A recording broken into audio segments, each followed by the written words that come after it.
this understanding that you need to grow in favor that is merit-based. Are you there with me in the house? I gave lots of examples. I talked about Abraham as a case study.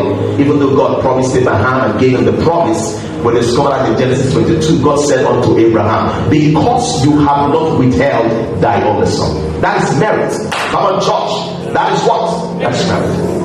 Are you there with me? Don't forget, there's a key phrase I used again when I was talking about favor that is merited. I said favor is, listen, I said is a reaction to an action. I hope you remember that now. Favor is what? A reaction to an action. Somebody wants to do goodwill to you. The person is doing that based on an act that has first been done by you. So favor, are you there with me now? Merited favor favor is a reaction to what now? An action. You must do something to get. You must do something to attract it. Praise God. I talked a lot along that line. Amen. We also saw that Jesus had to do something to merit. Is that right? We saw one part of the scriptures, and that is Hebrews chapter 1 verses 9. In Hebrews 1:9, it says, because thou hast loved righteousness.